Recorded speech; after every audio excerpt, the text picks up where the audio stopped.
யோவான் 10ஆம் அதிகாரத்தை திருப்பிக் கொள்வோம். 11ஆம் வசனத்தை நாம் மீண்டுமாக படிக்கலாம்.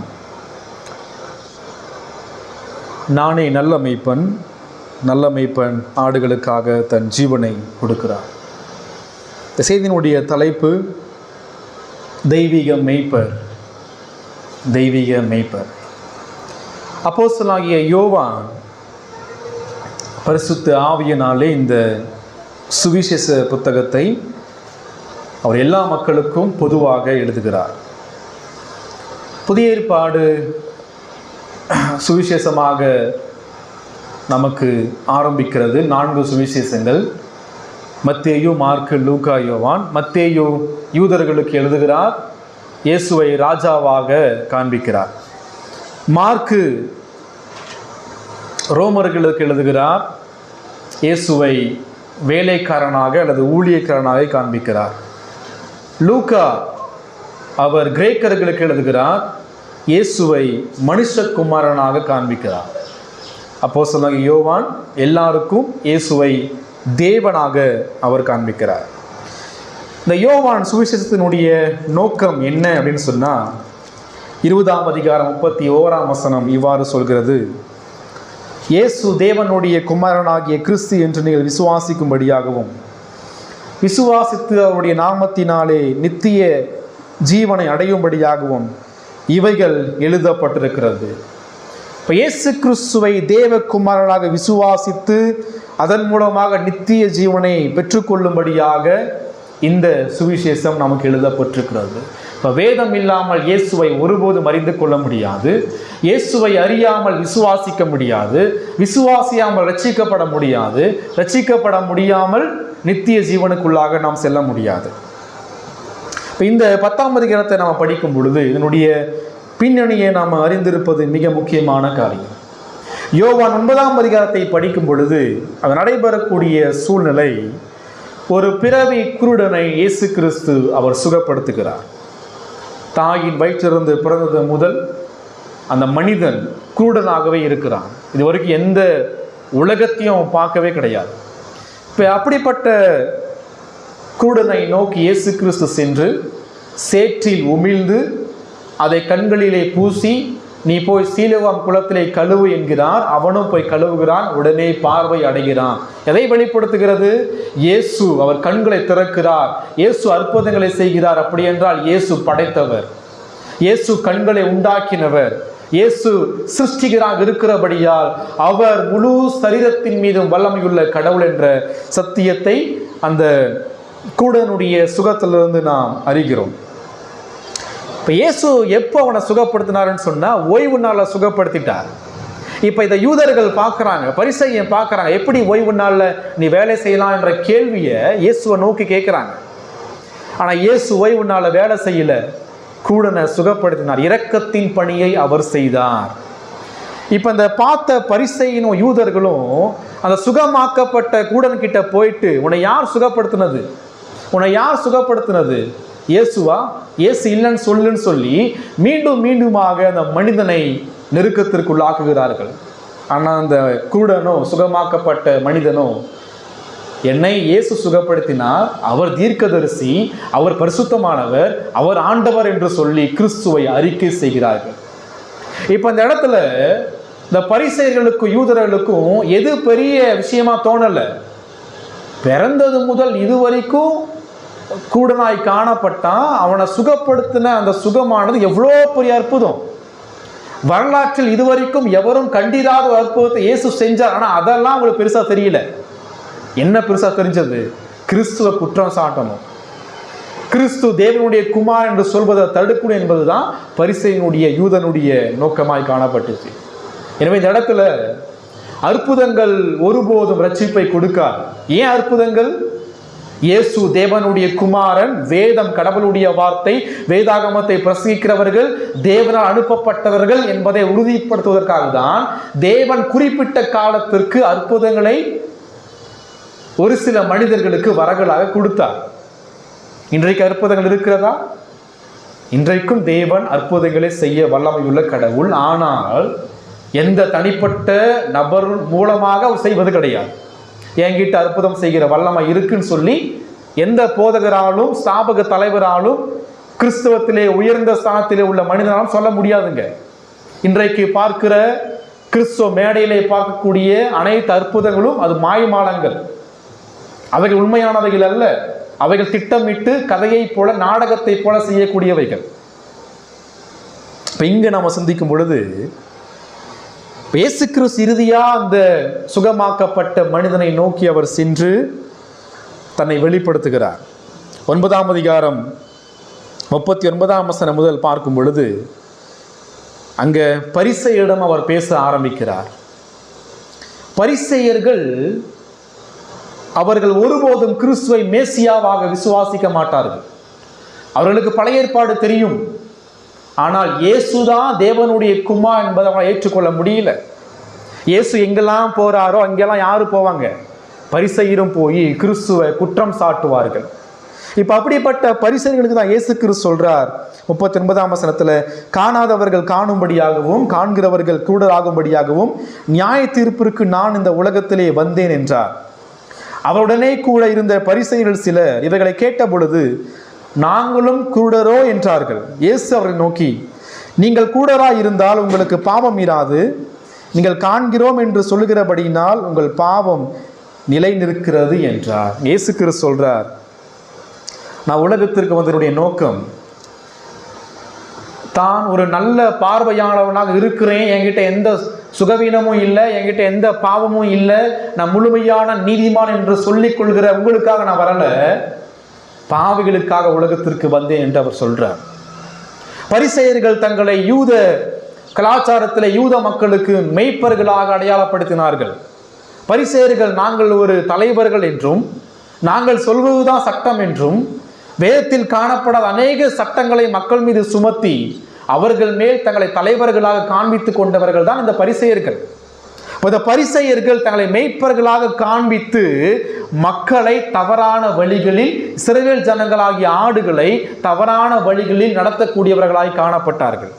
அந்த ஆடுகள் மீது கரிசனை இல்லாதவர்களாக, அந்த ஆடுகளுடைய ஆத்துமாவின் மீது கரிசனை இல்லாதவர்களாக இந்த பரிசேய மெய்ப்பர்கள் தங்களை தாங்களே மேன்மைப்படுத்தி கொண்டு தங்களை, அதாவது எல்லா பயன்களாலும் தங்களை பிரயோஜனப்படுத்தி கொண்டு தங்களை பெரியவர்களாக காண்பித்துக் கொண்டார்கள்.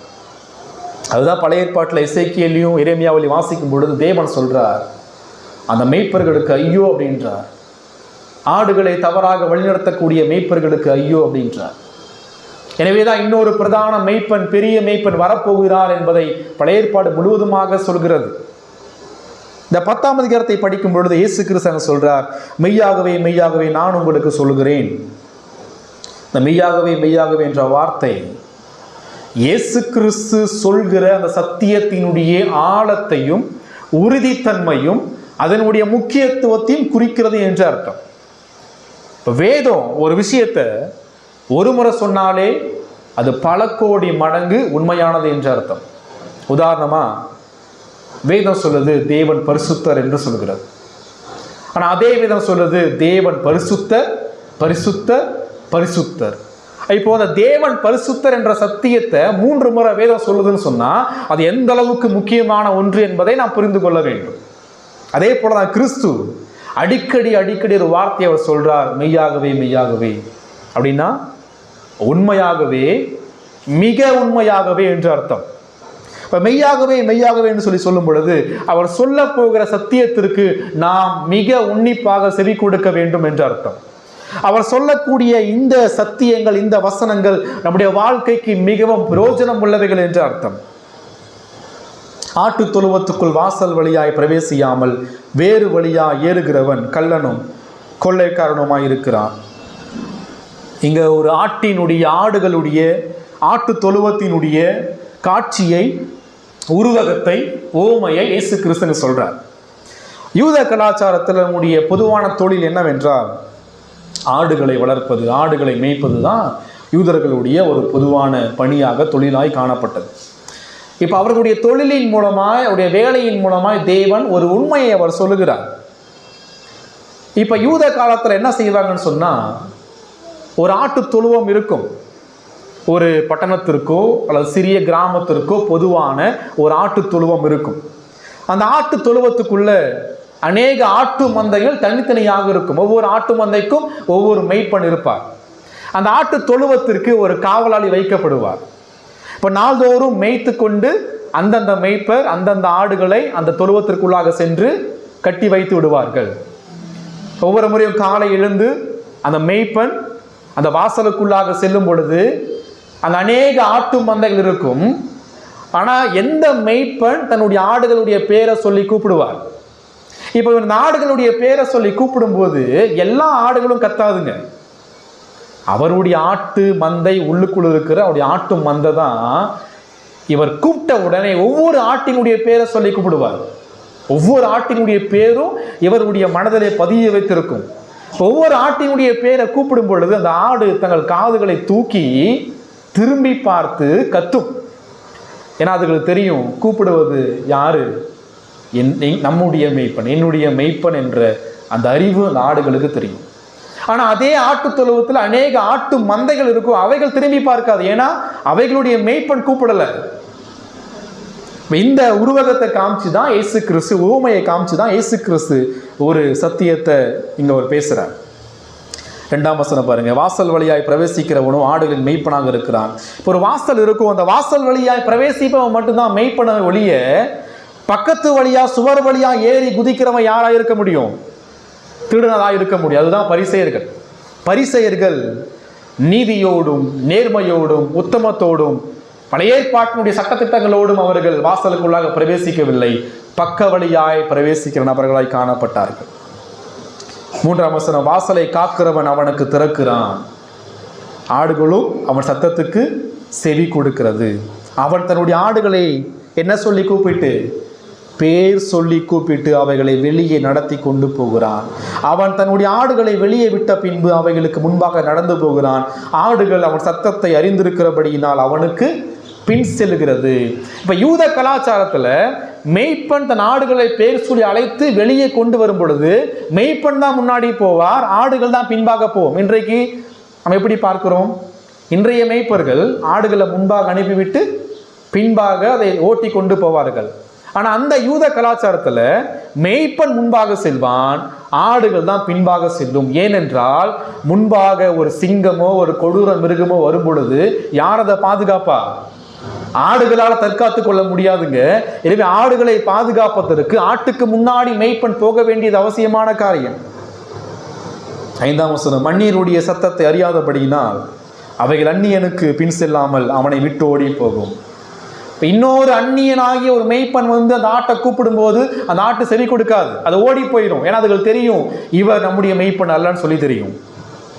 6ஆவது வசனம். இந்த உவமையை இயேசு அவர்களுடனே சொன்னார், அவர்களோ அவர் சொன்னவைகளின் கருத்தை அறியவில்லை. இப்ப இந்த உவமையை இயேசு கிறிஸ்து பரிசேயர்கள் கிட்ட, மாய்மாலமான மெய்ப்பர்கள் கிட்ட அவர் சொல்லிட்டு இருக்கார்.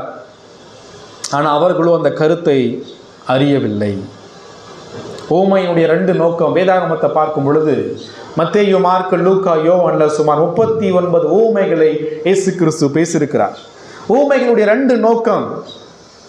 முதலாவது, அவிவிசுவாசிகளுக்கு தேவன் தன்னை மறைக்கிறார். 2வது நோக்கம், விசுவாசிகளுக்கு தேவன் தன்னை வெளிப்படுத்துகிறார். இந்த 2 நோக்கங்களையும் உவமைகளுடைய நோக்கமாக காணப்படுகிறது. 7ஆம் வசனம் வாசிக்கும் போது, ஆதலால் இயேசு மறுபடியும் அவளை நோக்கி, நானே ஆடுகளுக்கு வாசல் என்று மெய்யாகவே மெய்யாகவே உங்களுக்கு சொல்லுகிறேன் என்றார். கிறிஸ்து தன்னை வாசலாக இங்கு உருவகப்படுத்துகிறார்.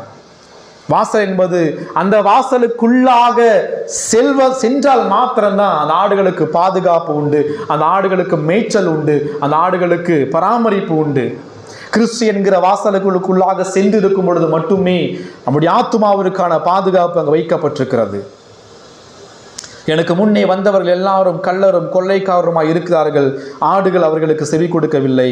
9ஆம் வசனம். நானே வாசல், என் வழியாய் ஒரு உட்பிரவேசித்தால் அவன் ரட்சிக்கப்படுவான், அவன் உள்ளும் புறமும் சென்று மேய்ச்சலை கண்டடைவான். 10ஆம் வசனம் சொல்கிறது, திருடன் திருடவும் கொல்லவும் அழிக்கும் வருகிறானே இன்றி வேறொன்றுக்கும் வரான், நானே அவைகளுக்கு ஜீவன் உண்டாயிருக்கவும் அது பரிபூர்ணப்படவும் வந்தேன் என்று சொல்லிட்டு 11ஆம் வசனம், நானே நல்ல மேய்ப்பன், நல்ல மேய்ப்பன் தன் நாடுகளுக்காக தன் ஜீவனை கொடுக்கிறான் என்று அவர் சொல்லுகிறார். இந்த 11ஆம் வசனம் முதல் 18ஆம் வசனம் வரைக்கும் பார்க்கும் பொழுது நாம் 3 காரியத்தை சிந்திக்க இருக்கிறோம். முதலாவது காரியம், மெய்ப்பனுடைய உன்னத நிலை. மெய்ப்பனாகிய ஆண்டவராக இயேசு கிறிஸ்து அவருடைய உன்னதமான நிலை, அவர் எவ்வளோ பெரியவர் என்பதை நாம் இங்கு படிக்கிறோம். இரண்டாவது, அந்த மெய்ப்பனுடைய பணிகள் என்ன. மூன்றாவது, அந்த மெய்ப்பனுடைய வல்லமை. மெய்ப்பனுடைய உன்னத நிலை, மெய்ப்பனுடைய பணிகள், மெய்ப்பனுடைய வல்லமை. எனவே மீண்டுமாக இயேசு கிறிஸ்து நானே நல்ல மெய்ப்பன் என்ற சத்தியத்தை இங்கு அவர் விளக்கப்படுத்துகிறார். இங்கே நம்ம சிந்திக்கும் பொழுது முதலாவது 11ஆம் வசனம் சொல்கிறது, நானே நல்ல மெய்ப்பன். ஆண்டவராக இயேசு கிறிஸ்துவுடைய உன்னத நிலை இங்கு காண்பிக்கப்படுகிறது. நானே என்ற வார்த்தை, அந்த நானே என்ற வார்த்தை கிறிஸ்துவினுடைய தெய்வீக தன்மையை குறிக்கிறது. நானே என்ற வார்த்தை யோவான் சுவிசேஷத்தில் 7 முறை இயேசு கிறிஸ்து பயன்படுத்தி இருக்கிறார். 6ஆம் அதிகாரம் 35ஆம் வசனத்தில் வாசிக்கிறோம், நானே ஜீவ அப்பம். 8ஆம் அதிகாரம் 12ஆம் வசனம் சொல்கிறது, நானே உலகத்திற்கு ஒளியாயிருக்கிறேன்.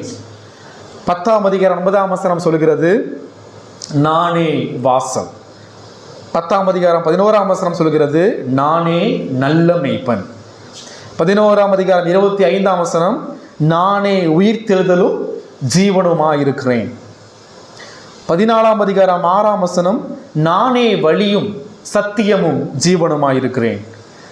15ஆம் அதிகாரம் 5ஆம் வசனம், நானே திராட்சை செடி. ஏன் இயேசு கிறிஸ்து நானே நானே என்ற வார்த்தை அடிக்கடி இங்கே பயன்படுத்துகிறார்? இந்த நானே என்ற வார்த்தை எதை நமக்கு காண்பிக்கிறது? யாத்திராகமம் புத்தகம் 3ஆம் அதிகாரம் 14ஆம் வசனம் திருப்பிக் கொள்ளுங்கள். யாத்திராகமம் 3ஆம் அதிகாரம் 14ஆம் வசனம்.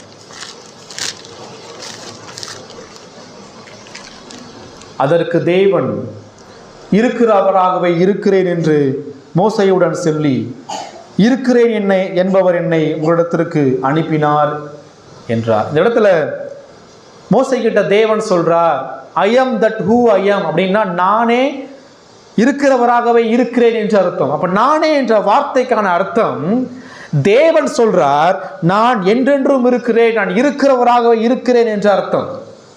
இப்ப இயேசு கிறிஸ்து இந்த வார்த்தையை தனக்கு பயன்படுத்துகிறார் என்றால் கிறிஸ்து ஒன்றை உறுதிப்படுத்துகிறார், நான் தேவன், நான் யெகோவாக இருக்கிறேன், நான் யாவே தேவனாக இருக்கிறேன் என்று இயேசு தன்னை காண்பிக்கிறார். இப்ப யோவான் சுவிசேஷத்தை வாசிக்கும் போது யோவானுடைய நோக்கம் இயேசுவை தேவனாக காண்பிப்பது. அப்ப இயேசு எங்கெல்லாம் நானே நானே என்று சொல்றாரோ அந்த நானே என்ற வார்த்தை நான் மட்டுமே என்ற அர்த்தம், நான் ஒருவரே என்ற அர்த்தம். அந்த நானே என்ற வார்த்தை பிதாவுக்கு கொடுக்கப்பட்ட யாவே யெகோவாவினுடைய வார்த்தை. அப்ப இயேசு என்ன சொல்றார்? தேவனுடைய நாமத்தை அவர் நமக்கு பயன்படுத்துவதன் மூலமாய் நமது மேய்ப்பர் அவர் தேவனாக இருக்கிறார். இயேசு அவர் தேவனாக இருக்கிறார். இயேசு தேவன் என்பதை வேதம் அநேக இடங்களிலே மிக வெளிப்படையாக தெளிவாக நமக்கு காண்பிக்கிறது. உதாரணமாக பழைய ஏற்பாட்டிலேயும் இயேசு அவர் தேவன் என்பதை நாம் வாசிக்கிறோம். பழைய ஏற்பாட்டிலே 45ஆம் அதிகாரம் 6ஆம் வசனம் 7ஆம் வசனம், தேவனே உமது சிங்காசனம் என்றென்றைக்கும் உள்ளது, உமது ராஜ்யத்தின் செங்கோல் நீதியுள்ள செங்கோலாய் இருக்கிறது, நீர் நீதியை விரும்பி அக்கிரமத்தை வெறுக்கிறீர், ஆதலால் தேவனே உம்முடைய தேவன் உமது தோழரை பார்க்கிலும் உம்மை ஆனந்த தைலத்தினால் அபிஷேகம் பண்ணினார். இங்க 2 தேவன் சொல்லப்படுது. தேவன் தாவீது சொல்றார் ஆதலால் தேவனே. இப்ப இந்த தேவன் யாரை குறிக்குது? உம்முடைய தேவன். இந்த தேவன் யாரை குறிக்குது? இப்ப ஆதலால் தேவனே என்றால் ஆண்டவராக இயேசு கிறிஸ்துவை குறிக்கிறது. உம்முடைய தேவன் என்றால் பிதாவாகிய தேவனை குறிக்கிறது. இப்ப பழைய ஏற்பாடு தெளிவாக கிறிஸ்துவினுடைய தெய்வீகத்தை நமக்கு அது காண்பிக்கிறதாக இருக்கிறது. நம்ம சிந்திக்கும் பொழுது அதே போல ஏசாயா 9ஆம் அதிகாரம் 6ஆம் வசனம்,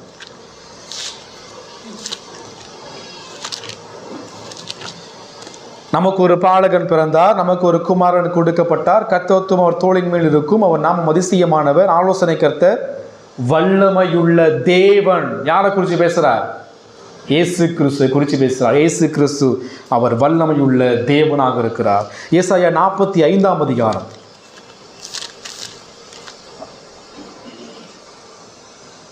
22 வசனம் 23 வசனம். பூமியின் எல்லை எங்கும் உள்ளவர்களே என்னை நோக்கி பாருங்கள், அப்பொழுது ரட்சிக்கப்படுவீர்கள். நானே தேவன், வேறு ஒருவரும் இல்லை. நானே தேவன், வேறு ஒருவரும் இல்லை. முழங்கால் யாவும் எனக்கு முடங்கும், நாவு யாவும் என்னை முன்னிட்டு ஆணையிடும். இப்ப தேவன் சொல்றார், நான் மட்டும்தான் தேவன், வேறு ஒருவரும் இல்லை, முழங்கால் யாவும் எனக்கு முடங்கும். இப்ப இங்க சொல்லப்பட்ட தேவனை பிலிப்பியர் 2 அதிகாரம் திருப்பிக் கொள்ளுங்கள். பிலிப்பியர் 2 அதிகாரம்.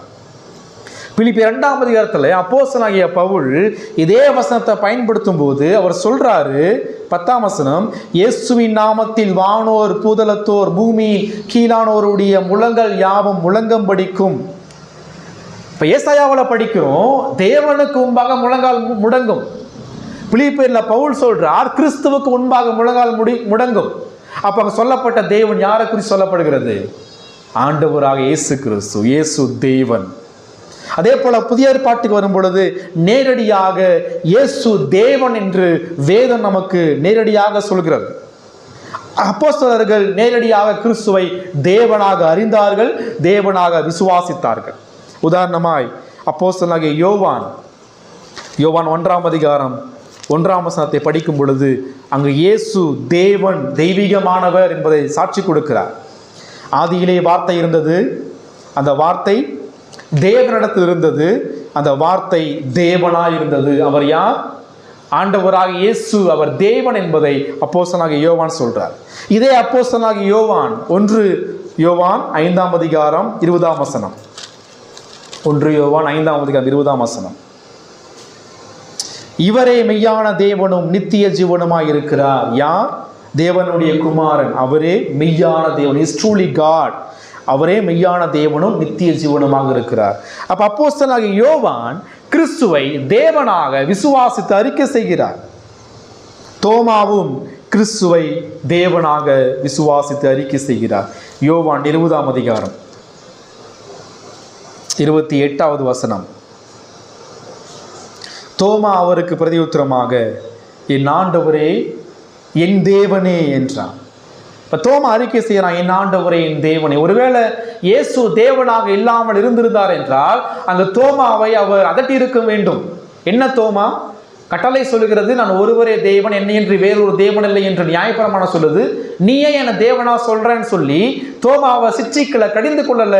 தோமா இயேசுவை தேவன் என்று சொல்லும் பொழுது இயேசு அதை அங்கீகரித்தார். இயேசு அந்த ஆராதனையை ஏற்றுக்கொண்டார்.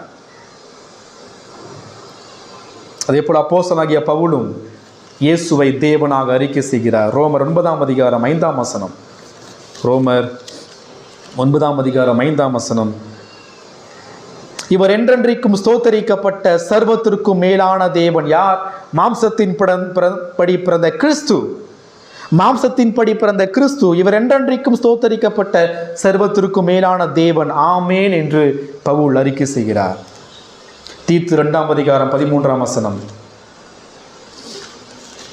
தீத்து 2 அதிகாரம் 13 வசனம். நாம் நம்பி இருக்கிற ஆனந்த பாக்கியத்துக்கும் மகா தேவனும் நமது இரட்சகருமாயிருக்கிற இயேசு கிறிஸ்து. இப்ப தீத்துவுக்கு பவுல் எழுதும் போது இயேசுவை தேவனாக எழுதுகிறார். மகா தேவன் இஸ் கிரேட் காட். யார்? இயேசு கிறிஸ்து மகா தேவனாக இருக்கிறார். பேதுருவும் இயேசுவை தேவனாக அவர் எழுதுகிறார், அறிக்கை செய்கிறார். 2 பேதுரு 1 அதிகாரம் 1 வசனம். நம்முடைய தேவனும் இரட்சகருமாயிருக்கிற இயேசு கிறிஸ்துவினுடைய நீதியா. இந்த இடத்துல நம்முடைய தேவனும் என்று சொல்லப்பட்டு கமா போடப்படவில்லை.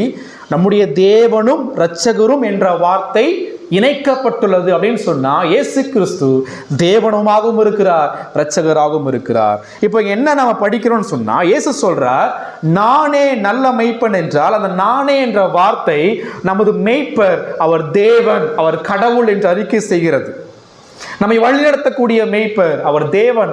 அவர் பரிசேயரை போல மாய்மாலக்காரர் அல்ல, யூதர்களைப் போல மனிதர் அல்ல, அல்லது பழைய ஏற்பாட்டிலே உள்ள தீர்க்கதரிசிகளைப் போல, மோசையை போல, ஆரோனை போல அவர் மனிதர் அல்ல. நம்முடைய மேய்ப்பர் அவர் சர்வத்தையும் உண்டாக்கின, சர்வத்தையும் படைத்த மேய்ப்பனாக தேவனாக இருக்கிறார். அது மாத்திரமல்ல, இயேசு தேவன் என்பதை அவருடைய நாமம் வெளிப்படுத்துகிறது. கிறிஸ்துவனுடைய நாமம் வெளிப்படுத்துகிறது. என்ன நாமம்? கிறிஸ்துவுடைய நாமம் பிதாவாகிய தேவனுக்கு கொடுக்கப்பட்ட அதே நாமங்கள், அதே பெயர்கள் கிறிஸ்துவுக்கும் கொடுக்கப்பட்டிருக்கிறது. மூன்றாவது, கிறிஸ்து தேவன் என்றால் பிதாவினுடைய குணாதிசயங்களையும் கிறிஸ்து பெற்றிருக்கிறார். கிறிஸ்துவிடம் உள்ளது. பிதா என்னென்ன குணாதிசயங்களை உடையவராக இருக்கிறாரோ அதே போல கிறிஸ்துவும் அந்த குணாதிசயங்களை உடையவராக இருக்கிறார். உதாரணமாக, பிதாவாகிய தேவன் பரிசுத்தர் என்றால் கிறிஸ்துவும் பரிசுத்தர். பிதாவாகிய தேவன் வல்லமையுள்ளவர் என்றால் கிறிஸ்துவும் வல்லமையுள்ளவர். பிதாவாகிய தேவன் நீதியும் ஞானமும் மாறாத முடிவற்ற நித்தியமான ஞானமுள்ள, எங்கும் நிறைந்த, எல்லாவற்றையும் அறிந்த, கோபம் உள்ள, கிருபையுள்ள தேவனாக இருக்கிறார் என்றால் கிறிஸ்துவும் அனைத்து குணாதிசயங்களும் பெற்றிருக்கிறார். அவைகளை தான் நாம் ஒவ்வொரு அற்புதங்களிலும் 4 சுவிசேஷங்களிலும் கிறிஸ்துவுடைய குணாதிசயங்களுடைய வெளிப்பாட்டை நாம் படிக்கிறோம். அதே போல கிறிஸ்து செய்கிற கிரியைகள் இயேசு தேவன் என்பதை சாட்சி கொடுக்கிறது. எவ்வாறு பிதாவாகிய தேவன் தமது கிரியைகளை படைப்பில் வெளிப்படுத்தினாரோ அதே போல கிறிஸ்துவும் படைப்பில் வெளிப்படுத்தினார். பிதா படைத்தவர், கிறிஸ்துவும் படைத்தவர். அவருக்குள்ளாக, அவர் மூலமாய் சகலமும் உண்டாயிற்று. அதே போல பிதா பராமரிக்கிறார், கிறிஸ்துவும் பராமரிக்கிறார். எபிரேயர் 1:3 சொல்கிறது, சர்வத்தையும் தம்முடைய வல்லமையுள்ள வசனத்தினாலே இயேசு தாங்கிக் கொண்டிருக்கிறார். அதே போல பிதாவாகிய தேவன் பாவங்களை மன்னிக்கிறார் என்றால் இயேசு கிறிஸ்துவும் பாவங்களை மன்னிக்க அதிகாரம் உள்ள தேவனாக இருக்கிறார். ஐந்தாவது, கிறிஸ்துவுடைய தெய்வீக தன்மையை வேதம் காண்பிக்கிறது. இயேசு ஆராதனையை அவர் ஏற்றுக்கொண்டார். பழைய ஏற்பாட்டினுடைய 10 கட்டளைகள் சொல்கிறது அவர் ஒருவருக்கு ஆராதனை செய்ய வேண்டும், பிதாவை மட்டுமே ஆராதிக்க வேண்டும் என்று வேதம் சொல்கிறது. ஆனால் இந்த இடத்துல நம்ம சிந்திக்கும் பொழுது மத்தேயு 2:11, 28:9 படிக்கும் பொழுது அவரை பணிந்து கொண்டார்கள் என்று வாசிக்கிறோம், அவரை ஆராதித்தார் என்று வாசிக்கிறோம். 1 கொரிந்தியர் 1:2 படிக்கும் பொழுது கிறிஸ்துவின் நாமத்தை தொழுது கொள்கிற சபைக்கு எழுதுகிறதாவது. அப்ப சபையினுடைய நோக்கம் இயேசுவை ஆராதிப்பது. எபிரேயர் 1:6 படிக்கும் பொழுது பிதாவாகிய தேவன் தூதர்களுக்கு ஒரு கட்டளையை கொடுக்கிறார், நீங்கள் அனைவரும் எனது குமாரனை தொழுது கொள்ளுங்கள் என்று கட்டளை கொடுக்கிறார். பிதாவாகிய தேவன் ஆராதனைக்குரியவர் என்றால் கிறிஸ்துவும் ஆராதனைக்குரியவர். எனவே கிறிஸ்து அவர் பிதாவுக்கு சமமானவர், கிறிஸ்து அவர் தேவனாக இருக்கிறார். இவைகள்தான் நமது மேய்ப்பர் தெய்வீகமானவர், நமது மேய்ப்பர் தேவன் என்பதற்கான சான்றுகள். 5 சான்றுகள். என்ன சான்றுகள்? வேதமே நேரடியாய் அதை போதிக்கிறது. அதே போல தேவனுடைய நாமத்தை கிறிஸ்து பெற்றிருக்கிறார், தேவனுடைய குணாதிசயத்தையும் கிறிஸ்து பெற்றிருக்கிறார், தேவன் செய்கிற அனைத்து கிரியைகளையும் கிறிஸ்து செய்கிறார், தேவன் ஏற்றுக்கொள்கிற ஆராதனையும் கிறிஸ்து ஆராதிக்க அவர் பாத்திரம் உள்ள தேவனாக இருக்கிறார். சங்கீதம் 23:1 சொல்கிறது, கர்த்தரின் மேய்ப்பராக இருக்கிறார். பயன்படுத்தப்பட்ட கர்த்தர் என்ற வார்த்தை எகோவா என்ற அர்த்தம், யாவே என்ற அர்த்தம். ஆனால் கர்த்தர் மேய்ப்பராக இருக்கிறார் என்று தேவன் சொல்லும் பொழுது அதே வார்த்தைக்கு இணையாக இயேசு கிறிஸ்து சொல்றார், நானே நல்ல மேய்ப்பன். தேவன் ஒருவரே மேய்ப்பனாக இருக்கையில் கிறிஸ்துவும் தன்னை மேய்ப்பனாய் காண்பிக்கிறார் என்றால் கிறிஸ்து அவர் தேவன் என்ற அர்த்தம். இது மெய்ப்பனுடைய உன்னதத்தன்மையின் முதலாவது காரியம். இரண்டாவது, மெய்ப்பனுடைய உன்னதத்தன்மையின் இரண்டாவது காரியம், நமது மெய்ப்பன் அவர் தனித்துவமான மெய்ப்பர். நானே என்றால் நான் மட்டுமே என்ற அர்த்தம். என்னை என்று வேறொரு மெய்ப்பன் இல்லை என்று விளக்கம். என்னை என்று வேறு ஒருவரும் உங்களை வழிநடத்த முடியாது என்ற அர்த்தம். தேவன் என்னை மட்டுமே பிரதான மெய்ப்பனாக, நல்ல மெய்ப்பனாக இந்த உலகத்திற்கு அனுப்பினார் என்ற அர்த்தம். இஸ்ரவேல் நாட்டிலே அநேக கள்ள மேய்ப்பர்களும் தவறான மேய்ப்பர்களும் தவறான போதகர்களும் சூழ்ந்திருக்கையில் இயேசுங்க சொல்றார், நான் ஒருவரே தேவனுடைய வார்த்தைகளை உங்களுக்கு போதிக்கிற, அதன் மூலமாய் வழி நடத்தக்கூடிய நல்ல மேய்ப்பன். அப்போஸ்தலர் 4:12 சொல்கிறது, அவராலே இன்றி வேறு ஒருவராலும் ரட்சிப்பு இல்லை, வானத்தின் கீழே மனுஷனுக்குள்ளே அவருடைய நாமமே இல்லாமல் ரட்சிக்கப்படும்படிக்கு வேறொரு நாமம் கட்டளையிடப்படவில்லை.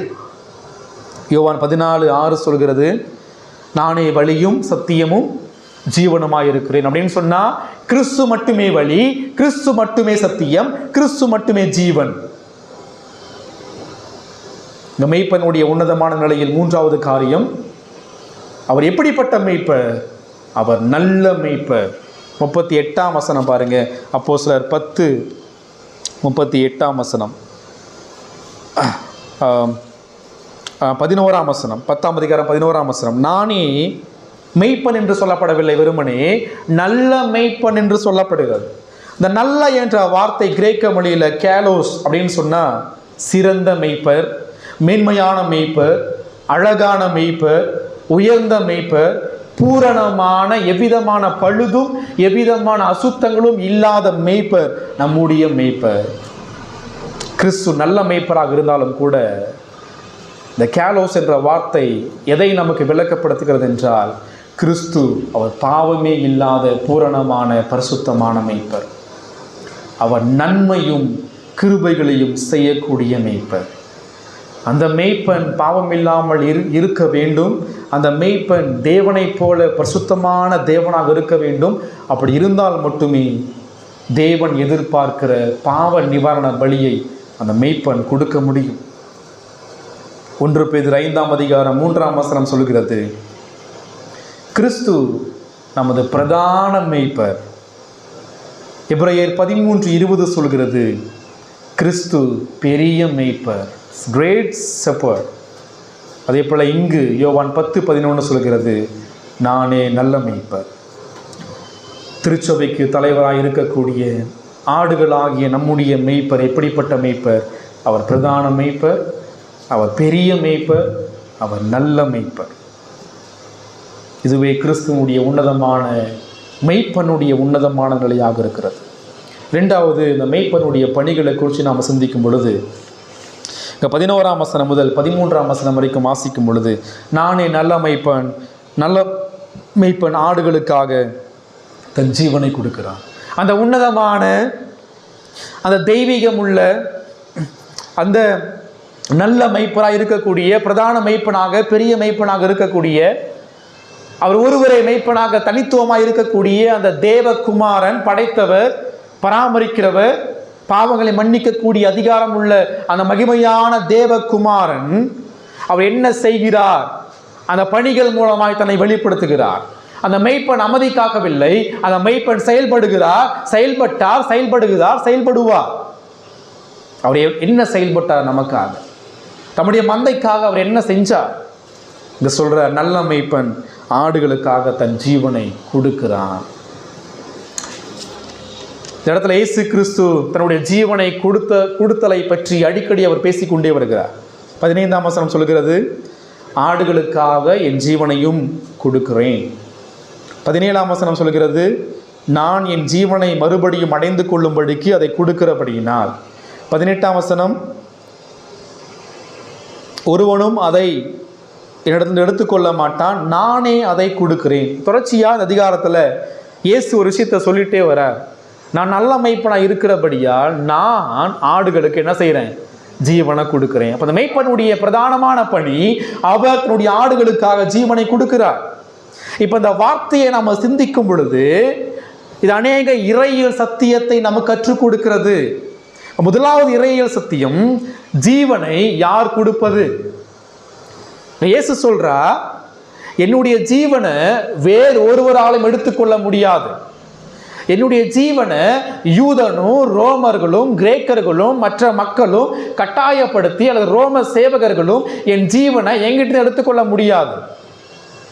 மாறா என்னுடைய ஜீவனை நானே கொடுக்கிறேன். அப்படின்னா என்ன அர்த்தம்? கிறிஸ்து தன் ஜீவன் மீது அதிகாரம் உள்ளவர். கிறிஸ்து தன்னுடைய ஜீவனை எப்பொழுது கொடுக்க வேண்டும், எந்த நிலையிலே கொடுக்க வேண்டும், எவ்வாறு கொடுக்க என்பதை இயேசு தீர்மானிக்கிறார். கிறிஸ்துவுடைய சிலுவை மரணத்தை அது எந்த விதமான மனிதனும் தீர்மானிக்கல. இயேசு இப்படி அடிக்கப்படணும், இயேசுவை இத்தனை சாட்டையில் அடிக்கணும், இயேசுவை நிர்வாணப்படுத்தணும், இயேசுடைய வஸ்திரத்தை கிழிக்கணும், இயேசு தலையின் மீது முள்முடியை சுமத்தணும், இயேசுவை இப்படி தான் சிலுவையில் அடிக்கணும், இயேசுடைய விழாவில் குத்தணும், இயேசுடைய 2 பக்கத்திலும் 2 கல்லனை அடிக்கணும் என்பதை எந்த ரோமர்களும் பிலாத்தும் தீர்மானிக்கல. கிறிஸ்துவுடைய சிலுவை மரணத்தின் ஒவ்வொரு அணுவையும், ஒவ்வொரு நிகழ்ச்சிகளையும், ஒவ்வொரு மனிதனையும் உலகம் உண்டாவதற்கு முன்பாக பிதாவாகிய தேவன் தீர்மானித்து விட்டார். அதன் அடிப்படையில் தான் இயேசு கிறிஸ்து மரித்தார். கிறிஸ்து தன் ஜீவனை கொடுக்கவும் அதிகாரம் பெற்றிருக்கிறார், அதை மீண்டும் பெற்றுக்கொள்ளவும் அவர் அதிகாரம் பெற்றிருக்கிறார். இயேசு கிறிஸ்து அடிக்கடி ஒரு வார்த்தையை பயன்படுத்துகிறார், வேலை வந்தது, வேலை வந்தது, வேலை வந்தது. நான் மரிப்பதற்கான வேலையை எந்த பிலாத்து, ரோமர்களும் யூதர்களும் தீர்மானிக்க முடியாது. நான் மரிக்கும் நேரத்தை நான் தீர்மானிப்பேன். 1 பேதுரு 1:20 சொல்கிறது, அவர் உலக தோற்றத்துக்கு முன்பாக குறிக்கப்பட்டவர். வெளிப்படுத்தின விசேஷம் 13:18 சொல்கிறது, உலக தோற்றத்திற்கு முன்பாகவே அவர் அடிக்கப்பட்ட ஆட்டுக்குட்டி. நல்லா கவனிங்க, கிறிஸ்துவுடைய சிலுவை மரணம் இயேசுவை பரிதாபம் உள்ள மனிதனாக காண்பிக்கல.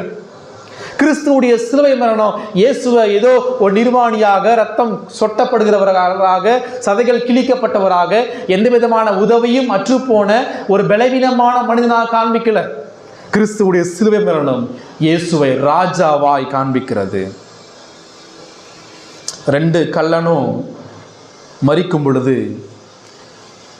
மரிப்பதற்கு முன்பாகவே கிறிஸ்து மரித்தார். ஏன்? கிறிஸ்து மரித்த பிறகுதான் 2 கல்லனும் மரிக்கிறாங்க. 2 கல்லனுடைய ஆத்துமா இன்னும் ஜீவன் போல என்பதற்காக காலம் முறிக்கிறாங்க. ஆனா கிறிஸ்துவுடைய காலம் முறிக்கல. ஏனென்றால் கிறிஸ்துவுடைய கால் முறிக்கப்படக்கூடாது என்பதை பழைய ஏற்பாடு 1200 ஆண்டுகளுக்கு முன்பாக முன்னறிவித்தது. எனவே கிறிஸ்துவுடைய கால் முறிக்கப்படாமல் இருப்பதற்கு கிறிஸ்து அதற்கு முன்பாகவே தன் ஜீவனை அவர் கொடுத்தார். பிதாவே, என் ஆவியை உம்முடைய கரத்திலே ஒப்பு கொடுக்கிறேன், நீர் எடுத்துக்கொள்ளும் ஆண்டவரேன்னு சொல்லலை. இயேசு ஜெபம் பண்ண ஜெபம், இப்போ நான் கொடுக்கிறேன் ஆண்டவரே, நான் என் ஜீவனை நான் கொடுக்கிறேன். இப்போ இயேசுவுடைய மரணத்தை கிறிஸ்துவை தீர்மானிக்கிறார். அவர் வல்லமை உள்ள ராஜாவாக இருக்கிறார். இயேசு சிலுவையிலே வேண்டா வெறுப்போடு மரிக்கவில்லை. இயேசு சிலுவையிலே கோர காட்சியோடு மரித்தாலும் வெற்றியுள்ள ராஜாவாக, வெற்றி சிறந்த வீரனாக, வல்லமை உள்ளவனாக, மகிழ்ச்சியோடு, விருப்பத்தோடு தன் ஜீவனை பிதாவுக்கு ஒப்பு கொடுக்கிறார். எனவே கிறிஸ்துவுடைய ஜீவனை அவர் கொடுக்கிறார், அவர் மீண்டும் எடுத்துக்கொள்கிறார். இயேசு எப்பொழுது ஜீவனை கொடுக்கணும், எப்பொழுது ஜீவனை பெற்றுக்கொண்டு உயிர்த்தெழணும் என்பதை இயேசு தீர்மானிக்கிறார். அடுத்த இறையியல் சத்தியம், தன் ஆடுகளுக்காக ஜீவனை கொடுக்கிறேன் என்ற இறையியல் சத்தியம் 2வது யாருக்காக அவர் ஜீவனை கொடுக்கிறார் என்ற சத்தியத்தை நமக்கு காண்பிக்கிறது. இங்க படிக்கிறோம், ஆடுகளுக்காக ஜீவனை கொடுக்கிறார். அந்த ஆடுகள் யாருடைய ஆடுகள்? அது அவருடைய ஆடுகள். 29 பாருங்க, அவைகள் எனக்கு தந்த என் பிதா எல்லாரிலும் பெரியவராக இருக்கிறார், அவைகளை என் பிதாவின் கையிலிருந்து பறித்து கொள்ள ஒருவனாலும் கூடாது. இயேசு ஆகிய மெய்ப்பர் தொழுவத்தில் உள்ள எல்லா ஆட்டு மந்தைகளுக்காக அவர் மரிக்கவில்லை. இங்கே சொல்லப்படுது, தன் ஆடுகளுக்காக ஜீவனை கிறிஸ்து கொடுத்தார். நாம் விசுவாசிக்கூடிய லிமிட்டட் அட்டோன்மெண்ட், முன்குறிக்கப்பட்ட மக்களுடைய மீட்பை குறித்து நாம் இங்கு சிந்திக்கிறோம். தேவனால் யார் தெரிந்து கொள்ளப்பட்டார்களோ, பிதாவாகிய தேவன் உலகம் உண்டாவதற்கு முன்பாக யாரை முன்னறிந்து முன்குறித்து தீர்மானித்து தெரிந்து கொண்டார்களோ அவர்களுக்காக மாத்திரமே மெய்ப்பன் ஜீவனை கொடுத்தார். ஒருவேளை இயேசு கிறிஸ்து எல்லா மனிதர்களுக்காகவும் எல்லா பாவங்களுக்காக மரித்திருப்பார் என்றால் எல்லா மனிதர்களும் பரலோகத்துக்கு சென்றிருப்பார்கள், நரகம் மூடப்பட்டிருக்கும். ஆனால் வேதம் சொல்லுது, இன்றைக்கும் நரகத்தும் திறக்கப்பட்டிருக்கிறது, நரகத்திற்குள்ளாக மனம் திரும்பாத மக்கள் சென்று கொண்டிருக்கிறார்கள். அல்லது இயேசு கிறிஸ்து எல்லாருக்காக மரித்தார், ஆனால் சில மக்களோ விசுவாசியாமல் நரகத்திற்கு செல்கிறார் என்று சொல்வோம் என்றால் அவருடைய அவிசுவாசமும் பாவம்தான். அந்த பாவத்துக்காக கிறிஸ்து மரித்திருப்பார் என்றால் எவ்வாறு அவிசுவாசம் நரகத்திற்கு கொண்டு போகும்? ஒருவேளை கிறிஸ்து எல்லாருக்காக மரித்து சில நபர்கள் நரகத்திற்கு செல்வார்கள் என்றால் 2 நியாய தீர்ப்பு அங்கு குறிப்பிடப்படுகிறது. ஒன்று, என்னுடைய பாவங்களுக்காக நானும் மரிக்க வேண்டும், நானும் தண்டனை அனுபவிக்க வேண்டும், நரகத்திலும் சென்று நான் அனுபவிக்க வேண்டும், மற்றும் கிறிஸ்துவும் என்னுடைய பாவங்களுக்காக தண்டனை அனுபவித்தார் என்ற ஒரு குழப்பங்கள் அங்கு உண்டாகிறது. ஆனால் ஒன்று, என்னுடைய பாவங்களுக்காக கிறிஸ்து தண்டனை அனுபவிக்க வேண்டும். அவர் அனுபவித்தார் என்றால் நரகத்தில் நாம் அனுபவிக்க முடியாது. தண்டனை முழுமையாக நிவர்த்தி செய்யப்பட்டிருக்கிறது. கிறிஸ்து எல்லாருக்காக மரித்தார் என்ற சத்தியம் அது திரித்துவத்திலே முரண்பாட்டை ஏற்படுத்துகிறது. தேவன் ஒரு சிலரை தெரிந்து கொள்கிறார், ஆனால் கிறிஸ்து எல்லாருக்காக மரிக்கிறார். பரிசுத்த ஆவியானவர் எல்லாரையும் உயிர்ப்பிக்கிறார், ஒரு சில மக்களையும் மட்டுமே உயிர்ப்பிக்கிறார் என்ற சத்தியம் இயேசு பிதாவுடைய கட்டளைக்கு கீழ்ப்படியாமல் இருக்கிறாரோ என்ற தவறான குழப்பத்தை ஏற்படுத்துகிறது. எனவே வேதம் ஒரு உண்மையை சொல்கிறது, கிறிஸ்து எல்லாருக்காக மரிக்கவில்லை. தேவனால் தெரிந்து கொள்ளப்பட்ட அவருடைய ஆடுகளுக்காக மாத்திரமே மரித்தார். 3வது இறையியல் சத்தியம், எதற்காக இயேசு மரித்தார்? எதற்காக ஆடுகளுக்காக மெய்ப்பன் தன் ஜீவனை கொடுத்தார்? காரணம், ஆடுகள் ஆபத்திலே காணப்படுகிறது. என்னென்ன ஆபத்து? இங்கே வாசிக்கிறோம், ஆடு கள்ளர்களுடைய ஆபத்திற்குள்ளாக இருக்கிறது. கொள்ளைக்காரனும், அது மாத்திரமல்ல, ஓநாய்களும் திருடர்களும் ஆடுகளுக்கு எதிரிகளாக ஆபத்துகளாய் காணப்படுகிறார்கள். எல்லாவற்றுக்கும் மேலாக ஆவிக்குரிய வாழ்க்கையிலே ரட்சிக்கப்படாத ஒவ்வொரு மனிதனும் தேவனுடைய கோபாக்கினை கீழாக இருக்கிறார்கள். எல்லா ஆடுகளும் மனிதப்பு ஏகமாய் கெட்டு போனது, தேவனை விட்டு விலகி போனது. அந்த ஆட்டை சாகடிப்பது மாத்திரம்தான் பிதாவாகிய தேவனுடைய ஒரே ஒரு தீர்வு. இப்ப அப்படிப்பட்ட ஆபத்திலிருந்து ஆடுகளை யார் பாதுகாக்க முடியும்? அந்த தேவனை போல இருக்கக்கூடிய மெய்ப்பனால் மாத்திரமே அந்த ஆடுகளுக்காக தன் ஜீவனை கொடுக்க முடியும். அந்த மெய்ப்பன் 2000 ஆண்டுகளுக்கு முன்பாக உலகத்திலே வந்தார், சிலுவைக்கு சென்றார். அந்த மெய்ப்பன் தன் ஆடுகளை அவர் மீட்டு கொண்டார். நாம் அடையக்கூடிய ஆக்கினையை அந்த மெய்ப்பன் தன் மீது சுமந்து கொண்டு தன்னை தேவ ஆட்டுக்குட்டியாக பலிபீடத்திலே பலி செலுத்தினார். அது மாத்திரமல்ல, இது கிறிஸ்துவனுடைய முதலாவது பணி. மெய்ப்பனுடைய முதலாவது பணி தன் ஆடுகளுக்காக ஜீவனை கொடுக்கிறார். 2வது பணி, கிறிஸ்து தன் ஆடுகளை நேசிக்கிறார். 14ஆம் வசனம் முதல் 15ஆம் வசனம் வரைக்கும், நானே நல்ல மெய்ப்பன், பிதா என்னை அறிந்திருக்கிறது போலவும் நான் பிதாவை அறிந்திருக்கிறது போலவும் நான் என்னுடையவைகளை அறிந்தும் என்னுடையவைகளால் அறியப்பட்டும் இருக்கிறேன். ஆடுகளுக்காக என் ஜீவனையும் கொடுக்கிறேன். இங்கு அறிதல் என்ற வார்த்தை அநேக முறை பயன்படுத்தப்பட்டிருக்கிறது. இங்கு அறிதல் என்ற வார்த்தை வெறுமனே மூளை அறிவை பற்றிதானது அல்ல. அறிதல் என்ற வார்த்தை கிரேக்க மொழியிலே ஜினாஸ்கோ அப்படின்னு சொன்னால் நெருக்கமான உறவு என்ற அர்த்தம், நெருக்கமான அன்பு என்ற அர்த்தம். உதாரணமாக, ஆதாம் ஏவாளை அறிந்தான் என்றால் என்ன? இதுக்கு முன்னாடி ஆதாமுக்கு ஏவாளை தெரியாதா? அப்படி இல்லை. ஆதாம் ஏவாளை அறிந்தான், ஒரு குமாரனை பெற்றார்கள் என்றால் ஆதாமுக்கும் ஏவாளுக்கும் இடையே உள்ள நெருக்கமான உறவை பற்றியது. இந்த இடத்துல பிதாவாகிய தேவன் கிறிஸ்துவை எவ்வாறு நேசிக்கிறாரோ, இயேசு பிதாவை எவ்வாறு நேசிக்கிறாரோ, அதே போல மெய்ப்பன் தன் ஆடுகளை நேசிக்கிறார். ஆடுகளும் மெய்ப்பனை நேசிக்க வேண்டும். இந்த அறிதல் என்ற வார்த்தை முன்னறிதல். உலகம் உண்டாவதற்கு முன்பாக பிதாவாகிய தேவன் கிறிஸ்துவுக்குள் உங்களையும் என்னையும் அவர் முன்னறிந்தார். பிதா கிறிஸ்துவை நேசிக்கிறார், கிறிஸ்துவும் பிதாவை நேசிக்கிறார். அதே போல கிறிஸ்து தன் ஆடுகளை நேசிக்கிறார். 15ஆம் வசனம், என்னுடையவைகளால் அறியப்பட்டிருக்கிறேன். ஒரு ஆட்டினுடைய குணாதிசயம் என்ன? அந்த ஆடு மெய்யாக மீட்கப்பட்டிருக்கும் என்றால் அந்த ஆடு தன் மெய்ப்பனை அறிந்து தன் மெய்ப்பனை நேசிக்க வேண்டும். கிறிஸ்துவை நேசியாத எந்த ஆடும் அது தேவனுடைய ஆடுகள் அல்ல. அவர் முதலாவது நம்மை நேசித்தபடியினால் ஆடுகளாகிய நாம் அவரை நேசிக்கிறோம். அந்த மெய்ப்பன் தன் சபையை நேசித்துக் கொண்டே இருக்கிறார். அந்த மெய்ப்பன் தனது மந்தைகளை நேசித்துக் கொண்டே இருக்கிறார். அந்த மணவாளன் தனது மணவாட்டியை நேசித்துக் கொண்டே இருக்கிறார். அந்த தலைவர் தனது சரீரமாகிய சபையை நேசித்துக் கொண்டே இருக்கிறார். 3வது பணி, தன் ஆடுகளை அவர் சேர்க்கிறார். தன் ஆடுகளை தன் மந்தைக்குள்ளாய் அவர் கொண்டு வருகிறார். 16ஆம் வசனம், இந்த தொழுவத்தில் உள்ளவைகள் அல்லாமல் வேறே ஆடுகளும் எனக்கு உண்டு, அவைகளையும் நான் கொண்டு வர வேண்டும். அவைகளின் சத்தத்துக்கு செவி கொடுக்கும், அப்பொழுது ஒரே மந்தையும் ஒரே மேய்ப்பனும் ஆகும். நம்ம சிந்திக்கும் பொழுது தேவன் தன்னால் தெரிந்து கொள்ளப்பட்ட மக்களை எல்லா நாடுகளிலும், எல்லா ஜாதிகளிலும், எல்லா மொழிகளிலும் வைத்திருக்கிறார். இப்போ திருச்சபைக்குள் இன்னும் சேர்க்கப்பட வேண்டிய ஆட்கள் இருக்கிறார்கள், வெளியில் இருக்கிறார்கள். அவர்கள் தேவனால் தெரிந்து கொள்ளப்பட்டவர்கள், ஆனாலும் பாவத்தில் மரித்திருக்கிறார்கள்.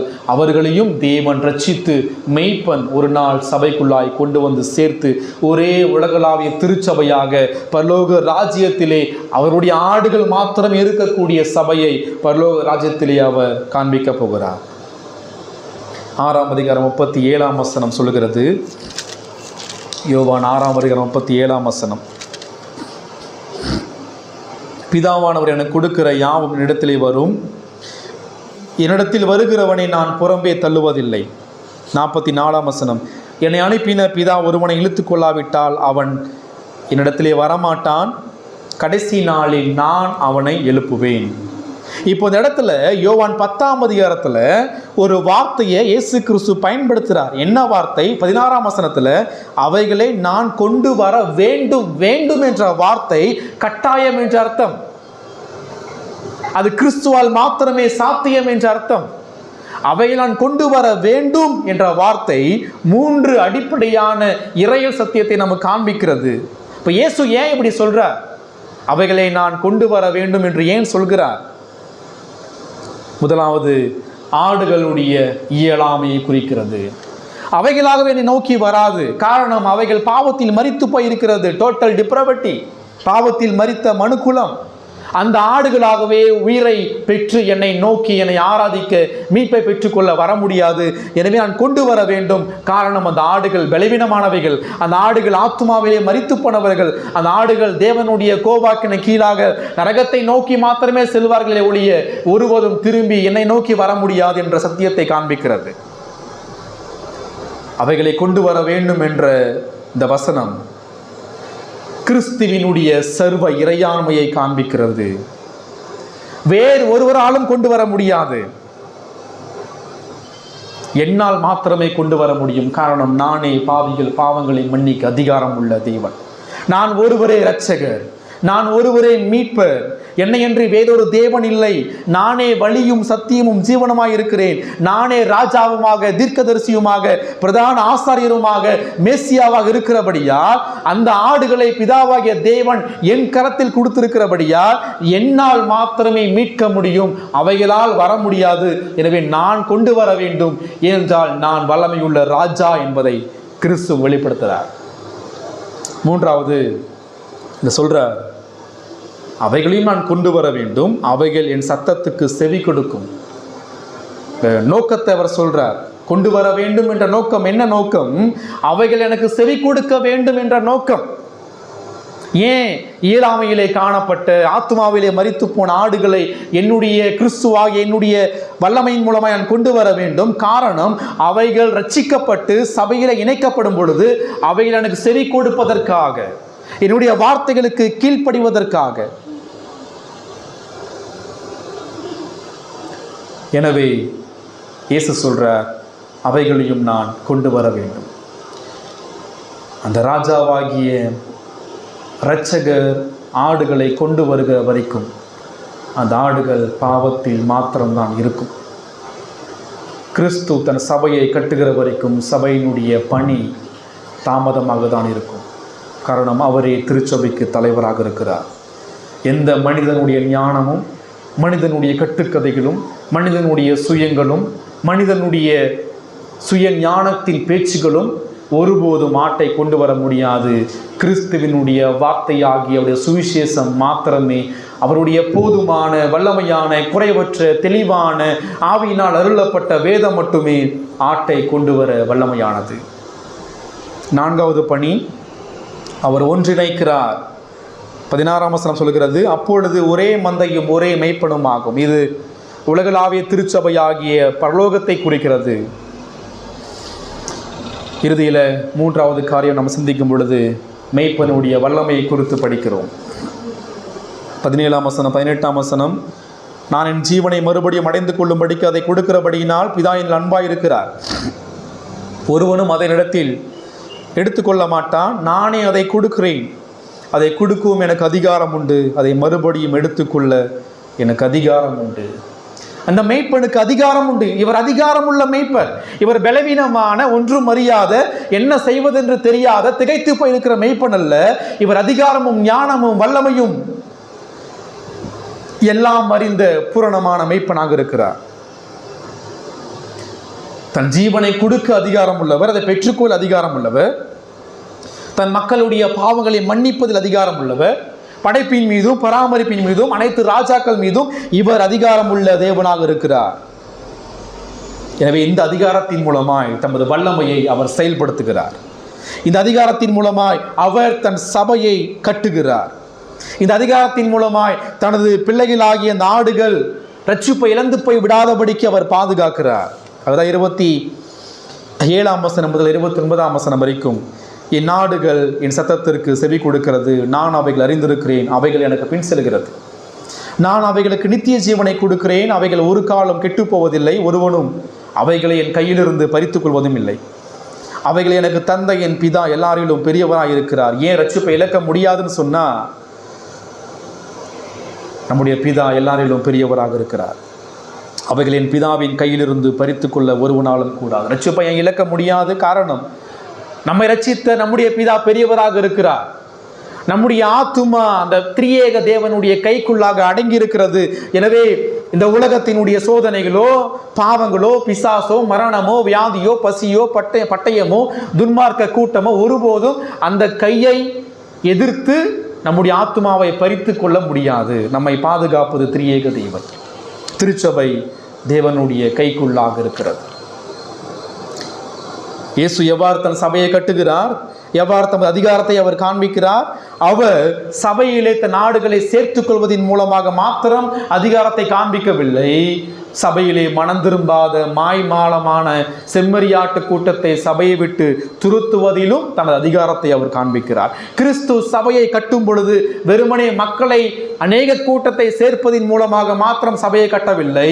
சபையை தூய்மைப்படுத்துவதற்கு அவிவிசுவாசிகளை ஒழுங்கு நடவடிக்கையின் மூலமாய் வெளியே அனுப்புவதிலும் கிறிஸ்து தன் அதிகாரத்தை காண்பித்து சபையை கட்டுகிறார். சபையில் ஒன்று அவர் சேர்க்கிறார், இரண்டாவது வெட்டி எடுக்கிறார். ரெண்டையும் இயேசு செய்கிறார்.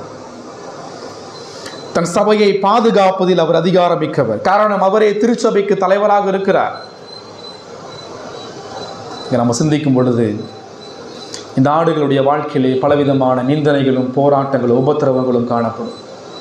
இந்த ஆடுகள் மிக பலவீனமானவைகள். பொதுவாக ஆடுன்னு சொல்லி பார்க்கும் பொழுது அந்த ஆடுகள் சுயமாக சிந்திக்காது. விலங்குகளிலேயே மிக ஒரு பலவீனமான ஒரு மிருகம் அது ஆடு. அது ஆடுத்த இஷ்டத்தின்படி போகும், இஷ்டத்தின்படி சாப்பிடும். அநேக நேரத்தில் மெய்ப்பனுக்கு பின்னாடி போகாது. அது எல்லா பலவீனத்தின் மத்தியிலும் பிரதான மெய்ப்பனாக இயேசு கிறிஸ்து கிருபையோடு அந்த ஆட்டை பாதுகாத்து கொண்டே இருக்கிறார். காரணம், ரட்சிப்பு அது நித்தியமானது. இந்த ஆடுகளுடைய நோக்கம் என்னன்னு சொன்னால் 27ஆம் வசனம் சொல்கிறது, என் ஆடுகள் என் சத்தத்திற்கு செவி கொடுக்கிறது. மீட்கப்பட்ட இந்த ஆடுகளுடைய நோக்கம் என்ன? அவைகள் மெய்ப்பனுடைய சத்தத்திற்கு செவி கொடுக்க வேண்டும். எது அந்த மெய்ப்பனுடைய சத்தம்? அந்த மெய்ப்பனுடைய சத்தம் என்பது வேதம், அது கடவுளுடைய வார்த்தை. இந்த 66 புத்தகத்திற்கு வெளியே மெய்ப்பன் ஒருபோதும் தன் நாடுகளோடு பேசுவது கிடையாதுங்க. இந்த 66 புத்தகங்களுக்கு வெளியே ஒருபோதும் கணவன் தன் மனைவாட்டியோடு பேசுவது கிடையாது.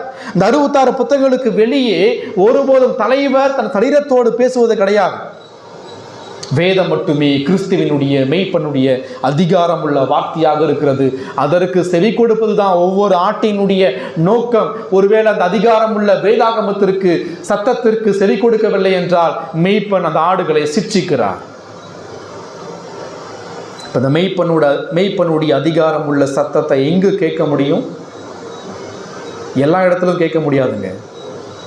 இந்த மெய்ப்பன் தன் சத்தத்தை கொடுப்பதற்கு ஒரு இடத்தை தீர்மானித்திருக்கிறார். அந்த இடம் திருச்சபை. திருச்சபையில் மாத்திரம்தான் மெய்ப்பனுடைய சத்தத்தை நீங்கள் கேட்க முடியும். பிரசங்கிக்கப்படும் பொழுது நீங்கள் மெய்ப்பனுடைய சத்தத்தை நீங்கள் கேட்க முடியும். எனவேதான் திருச்சபையானது சத்தியத்திற்கு தூணும் ஆதாரமாக இருக்கிறது. திருச்சபை அந்த மெய்ப்பனுடைய மகிமையையும் தாழ்மையையும் பிரசங்கிக்கிறது. திருச்சபை அந்த மெய்ப்பனுடைய கல்வாரி சிலுவை மரணத்தினுடைய மகிமையை பிரசங்கிக்கிறது. பிரசங்கிக்கும் பொழுது அங்க மெய்ப்பன் பிரசங்கமிடத்திலிருந்து ஆடுகளோடு பேசுகிறார். பிரசங்கிப்பது பலவீனமான நபராக இருந்தாலும் கூட, பலவீனமான பாவியான மனிதனாக இருந்தாலும் கூட, எவ்விதமான ஞானமும் இல்லாதவனாக இருந்தாலும் கூட, அந்த பலவீனமான பிரசங்கி பேசுகிற வார்த்தையின் மூலமாய் மெய்ப்பன் ஆடுகளோடு பேசுகிறார். நீங்கள் அவருடைய ஆடுகளாய் இருப்பீர்கள் என்றால் நிச்சயமாக அவருடைய அதிகாரம் உள்ள சத்தமாகிய வேதாகமத்திற்கு கீழ்ப்படிய வேண்டும். அந்த வேதாகமத்தினுடைய சத்தத்தை நீங்கள் கேட்க வேண்டும் என்றால் திருச்சபை இல்லாமல் வேறெங்கும் நீங்கள் கேட்க முடியாது.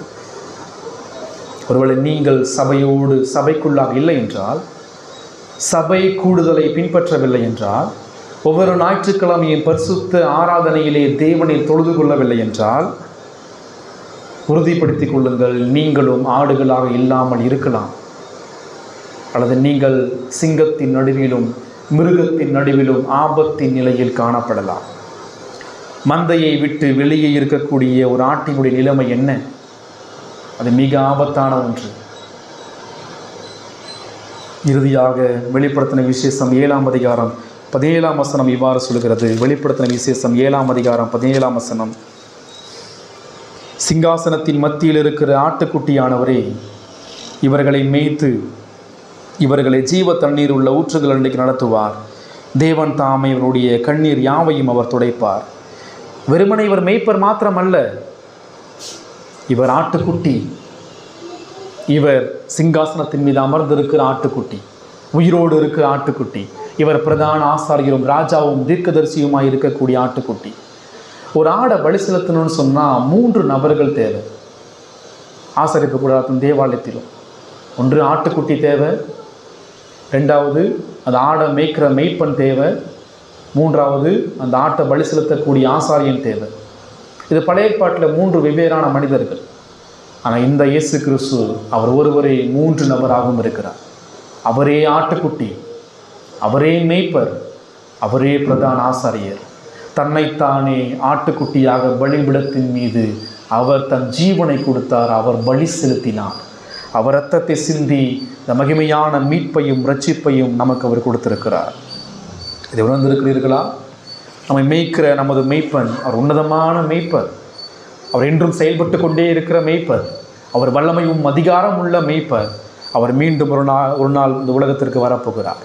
அந்த மெய்ப்பன் தன் நாடுகளை பற்றி அனைத்தையும் அறிந்திருக்கிறார்.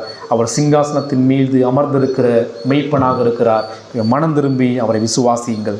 உங்கள் பாவத்தை அறிக்கை செய்யுங்கள். சிலுவையில் பலி செலுத்தப்பட்ட அந்த வல்லமையுள்ள மெய்ப்பனை நோக்கி பாருங்கள். நாம் ஜெபிப்போம்.